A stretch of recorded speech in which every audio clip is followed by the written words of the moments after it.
বাইরে ভাই সে ভাবছিল যে এখানে বরিশালে এরকম রংপুরের কাছে একটা ধাক্কা খাইব যে দেখলাম একটু আগে যে রংপুরে তার ফেসবুক পোস্ট করছে কিতা যে বরিশালের লঞ্চে ধাক্কা যাত্রীরা আতঙ্কে। তো এইটা জাস্ট ফান করিয়েছে, আবার ওইখানে দেখলাম আবার কিতা করছে যে বরিশালে আবার কমেন্ট করছে ওইটাত। তো মূলত যতই ফান করুক আর ইয়ে করুক, মাঠের খেলার যারা আগুয়াই থাকবে এরাই কিতা দিন শেষে খেলা জিতবো। এখানে দেখা যাচ্ছে বরিশাল মানে একদম চ্যাম্পিয়ন, ডিফেন্ডিং চ্যাম্পিয়ন, কিন্তু আবার চ্যাম্পিয়ন হওয়ার মতো একটা টিম নিয়ে তারা টুর্নামেন্ট শুরু করছে। ওই প্রথম ম্যাচে মোটামুটি ধাক্কা খাইয়ে খাইয়া জিতে গেছে। টপ অর্ডার ব্যর্থ, তারপরে দেখা গেছে মিডল অর্ডার লোয়ার অর্ডারে জিতে দিছে ম্যাচ।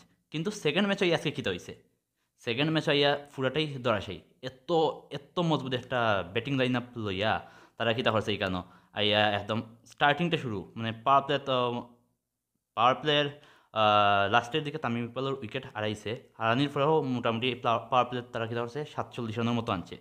তারপরেও উম, রানটা 124 গিয়ে আটকাইছে।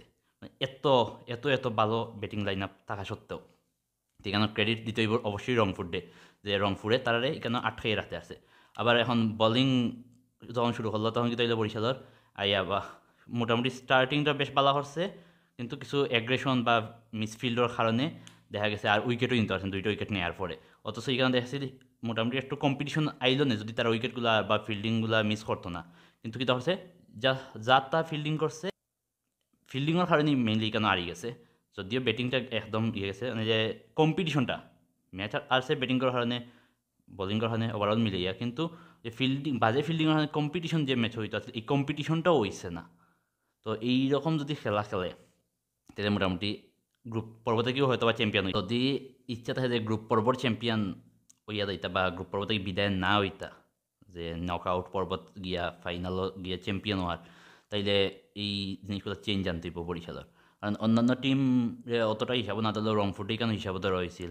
মোটামুটি তারা একটা স্ট্রংগেস্ট টিম, আবার ওই যে ঢাকারও একটা হাইপ বেশি আছে।